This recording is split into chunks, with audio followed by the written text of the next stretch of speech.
రాశి వారికి 11వ తారీఖు ఫిబ్రవరి నెల 2025 నుండి 20వ తారీఖు ఫిబ్రవరి నెల 2025 వరకు గోచార ఫలితాలు ఏ విధంగా ఉన్నాయో సశాస్త్రీయమైన పద్ధతులు తెలుసుకునేటటువంటి ప్రయత్నం చేద్దాము. ముందుగా మనకి ఈ ధనురాశి వారికి ధనురాశిలోనికి ఏ నక్షత్రాల వారు వస్తారు అనేటువంటి తీసుకున్నట్టయితే మూలా నక్షత్రం 1, 2, 3, 4 పాదాలు, పూర్వాషాఢ 1, 2, 3, 4 పాదాలు, ఉత్తరాషాఢ 1వ పాదం, 4, 4, 8, 1, 9 పాదాలు. ఈ 9 పాదాలు ఈ 3 నక్షత్రాల వారు ఈ ధనురాశిలోనికి అంటే ఉత్తరాషాఢ మాత్రం 1వ పాదం వస్తుంది. మొత్తం మీద 3 నక్షత్రాలు దీనికి చెందుతాయి.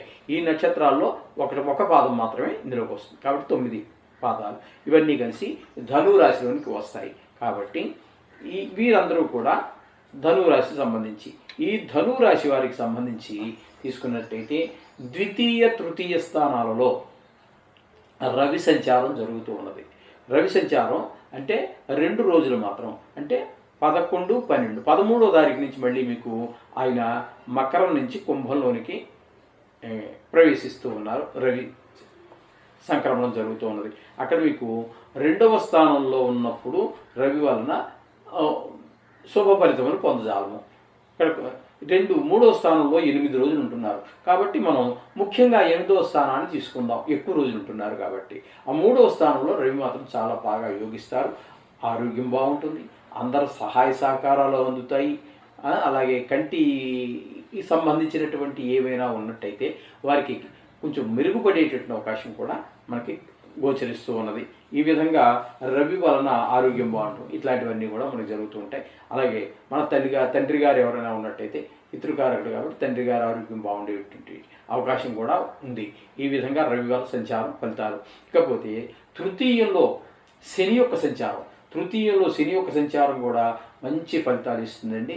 అక్కడ కూడా అందరు సహాయ సహకారాలు ఉద్యోగ స్థలంలో కావచ్చు, వ్యాపార స్థలంలో కావచ్చు, మన ఇంటి చుట్టుపక్కల ఉండేటువంటి నైబర్స్ కానివ్వండి, మనస వాచ కర్మ అన్ని రకాల సహాయ సహకారాలు అందిస్తూ ఉంటారు. ఈ విధమైన ఫలితాలన్నీ కూడా శని భగవానుడి యొక్క తృతీయ స్థాన సంచారం వల్ల మనకి కలుగుతూ ఉన్నాయి. ఇంకా అదే రాశిలో కుంభరాశిలో 3వ గ్రహమైనటువంటి బుధ గ్రహం కూడా సంచరిస్తూ ఉన్నాడు. ఆయన మాత్రం 3వ రాశిలో సంచారం శుభ ఫలితములను ఇవ్వజాలరు. ఇప్పుడు మనం ఏవైతే అనుకున్నామో ఆ రవికి ఈ శని గురించి ఏవైతే ఫలితాలు అనుకున్నామో ఇక్కడ మనకి ఈ బుధుడికి సంచారం వల్ల ఆ విధమైన ఫలితాలు సహాయ సహకారాలు అందకపోవటము, కొంచెం వ్యాపారంలో వెనకబాటుతనం రావటము, కొంచెం ఇట్లాంటి ఫలితాలన్నీ ఉంటూ ఉంటాయి. కానీ శుభ ఫలితాలు అయితే పొందజాలము. చతుర్థ స్థానంలో శుక్రగ్రహము, రాహుగ్రహము 2 గ్రహాలు సంచారం చేస్తూ ఉన్నాయి.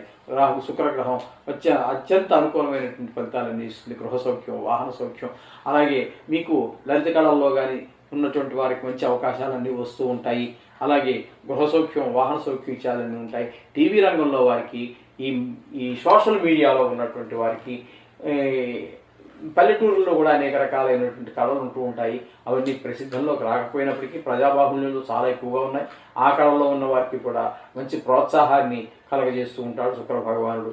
రాహు మాత్రం కొంచెం 4వ స్థానంలో మీకు గృహ సౌఖ్యం అవి కొంచెం దూరం అవుతూ ఉంటాయి. అంటే కొంచెం కష్టం, అవి మీరు అనుభవంలోకి రావు. గృహ సౌఖ్యం, వాహన సౌఖ్యం ఇత్యాదన్నీ కూడా మీకు అనుభవంలోకి రాకుండా ఉంటాయి రాహు చతుర్థ స్థాన సంచారం వలన. ఇకపోతే గురువు యొక్క సంచారం 6వ స్థానం, గురువారం లేనట్టుగానే మనం పరిగణలోకి తీసుకోవాలి.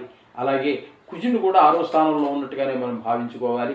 6వ స్థానంలో కుజుడు మాత్రం యోగిస్తాడు, చాలా బాగా యోగిస్తాడు. అక్కడ మీకు ఆరోగ్యం బాగుంటుంది, రుణాలు అవి పుడతాయి, అప్పులు పుడతాయి. మీకు ఎవరైనా డబ్బు ఇవ్వాల్సి ఉన్నట్టయితే మీకు రుణం వాళ్ళే రుణపడి ఉన్నట్టయితే ఆ రుణాలను కూడా పిలిచి మరీ ఇచ్చేస్తారు. మీరు రికవర్ అయిపోతుంది ఎప్పటి నుంచో ఉన్నటువంటివి. అలాగే మంచి పేరు ప్రఖ్యాతులన్నీ వస్తాయి. ఈ విధమైనటువంటి ఫలితాలన్నీ కూడా ఉంటాయి. చాలా సౌమ్యంగానే ఉంటాడు, ఎందుకంటే అనుకూలమైన పరిస్థితిలో ఉన్నారు కాబట్టి. కుజుని యొక్క ఎవరైనా అంతే కదండి, కొంచెం వారికి అనుకూలమైన ప్రదేశంలో ఉన్నప్పుడు ఆహ్లాదకరంగా ఉంటారు, ఆహ్లాదకరంగా నవ్వుతూ మాట్లాడటం, మంచి సహాయం చేయడం ఉంటుంది. అలాగే ప్రతికూలమైన ఫలితాల స్థానంలో ఉన్నప్పుడు తద్భిన్నమైనగా కొంచెం కోపం ఎక్కువగా ఉండడం, కఠినంగా మాట్లాడటం, ఇట్లాంటివన్నీ ఉంటా సహజమే. ఇక్కడ 6వ స్థానంలో మనకి ఈ కుజుని యొక్క సంచారం మనకి అనుకూలమైన ఫలితాలని ఇస్తూ ఉన్నాడు కుజుడు. ఈ గురువుకి వ్యతిరేకమైనటువంటి ఫలితాలన్నీ కూడా మంచి ఫలితాలన్నీ మనకి ఇస్తూ ఉన్నారు కుజుడు. ఇకపోతే దశమ స్థానంలో కేతు సంచారం జరుగుతుంది. దశమ స్థానంలో కేతు సంచారం శుభ ఫలితములను ఇవ్వజాలరు. ఉద్యోగ విషయాల్లో కొంచెం చికాకులు ఉంటూ ఉంటాయి.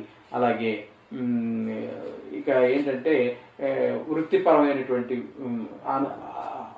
అవరోధాలు, కొంచెం చెడ్డ పేరు రావటము, మనకి వాళ్ళని ఏమీ అనలేని పరిస్థితి. ఎందుకంటే మనం ఎంత కష్టపడినా కూడా ఒక గుర్తింపు లేకపోవటం, శ్రమకి తగినటువంటి ఫలితం లేకపోవటం ఇత్యాదులన్నీ కూడా కేతు దశమ స్థాన సంచారం వల్ల కలుగుతూ ఉంటాయి. అందుచేత మొత్తంగా చెప్పాలి అనుకుంటే ఈ ధనువు రాశి వారికి 3 గ్రహాల యొక్క అనుకూలత ఉన్నది. రవి ఒకడు, అలాగే శుక్రుడు ఒకడు మనకి అనుకూలత కనిపిస్తూ ఉన్నది. అలాగే కుజుని యొక్క సంచారం కూడా 6వ స్థాన సంచారంగా మనం భావిస్తున్నాం కాబట్టి ఆయన యొక్క 3 గ్రహాల యొక్క అనుకూలత ఉన్నది. చేత మీరు మిగతా గ్రహాలు కొంచెం ప్రతికూలత ఎక్కువగా ఉన్నది. దాని గురించి ఏమీ కంగారు పడక్కర్లేదండి. ఇవి రాశిగతమైనటువంటి ఫలితాలు మాత్రమే. ఇది మీ వ్యక్తిగతం కాదు. మీ వ్యక్తిగతానికి దీన్ని అనుసంధానం చేసుకోండి. నిష్ణాతులైన వారి చేత లేదా మా దగ్గర ఈ సౌకర్యం ఉన్నది. ఏదైనా మనం జాతకం రాయించుకున్నా నిష్ణాతులైన వారి చేత రాయించుకోవాలి. మా దగ్గర కూడా ఆ సౌకర్యం ఉన్నది, మీరు సంప్రదించవచ్చు. ఇప్పుడు ముఖ్యంగా ఈ ధనుసు రాశి వారికి మామూలుగా రోజు 2 నిమిషాలు 3 నిమిషాలు పూజలో కేటాయిస్తున్నప్పటికీ నవగ్రహ ఆరాధన కోసం ఈ నెలలో వచ్చేటటువంటి 16వ తారీఖున వచ్చేటటువంటి సంకటహర చతుర్థి, అది ఒకటి కూడా చాలా ముఖ్యమైనటువంటిది. ఈ మధ్యకాలంలో చాలా ప్రసిద్ధి పొందినటువంటిది. సంకటం అంటే కష్టాలను హరించేటటువంటిది కాబట్టి ఆ విఘ్నేశ్వరుడు ఉన్నా కూడా అదే పేరు. విఘ్నాయకుడు అంటే ఎవరండి? విఘ్నాలు మనకు వచ్చేటటువంటి ఆటంకాలను తొలగించేవాడే విఘ్నాయకుడు. కాబట్టి ఆ విఘ్నేశ్వరుని యొక్క ఆ సంకటహర చతుర్థి రోజున కూడా మీరు ఆ పూజలో పాల్గొండి. అది కూడా పెద్ద ఎక్కువగా ఏముండవు, గుళ్ళలో ప్రతి గుళ్ళలో చేస్తున్నారు. ఆ విధంగా చేయండి. మీ కష్టాల నుంచి మీరు బయటపడే సులువైనటువంటి మార్గాలలో ఇది కూడా ఒకటి. శుభం భూయాలు.